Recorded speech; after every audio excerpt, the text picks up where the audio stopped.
नमस्कार मु मनोरमा महांती आईएमडी भुवनेश्वर पूरा राज्यर ब्रीफिंग करुच्ची जब देखा गत 24 घंटे किसी स्थान में हल्का मध्यम धरण वर्षा रेकर्ड कर सहित सर्वाधिक वर्षा रेकर्ड कर सुंदरगढ़ जिले में हेमगिरी ठारे 34 मिलीमीटर। आज पर्यंत जदि देखा आमर मनसून वर्षा माने मौसुमी वर्षा 5 जून नहीं कि आज पर्यंत वर्षा टोटाल वर्षा रेकर्ड कर 616.1 मिलीमीटर जोटा कि नॉर्मल वैल्यू रही आमर 560.6 मिलीमीटर जहाँफल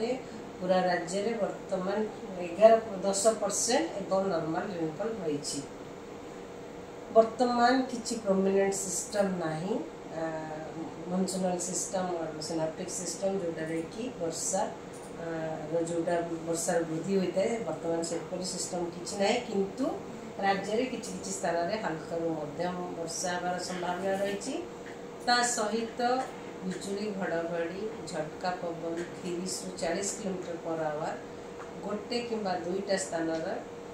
आमर जिला गुड़िक जमीक उत्तर अभ्यंतरण ओडिशा आउ उपकूलवर्ती अंचल ओडिशार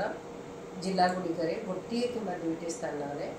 वर्षा सहित बिजुली घड़घड़ी और झटका पवन 30 ରୁ 40 किलोमीटर पर्यंत होने संभावना रही।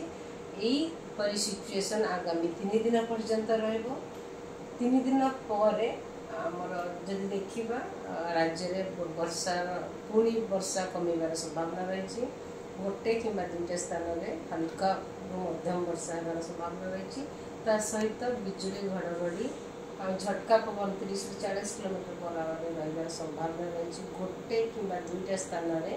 जमीक आम उपकूलवर्ती अंचल जिला आ 5 तारीख का भी से भाया सिचुएसन वर्षा गोटे किंबा दुईटा स्थान रही संभावना रही सहित उपकूलवर्ती अंचल जिला गुड़िक गोटे किंबा दुईटा स्थान में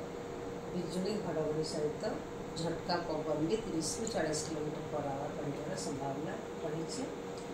आमर 7 तारीख जब देखा 7 तारीख 6 तारीख भी गोटे कि दुईटा स्थान में हल्का मध्यम वर्षा होगार संभावना रही 7 तारीख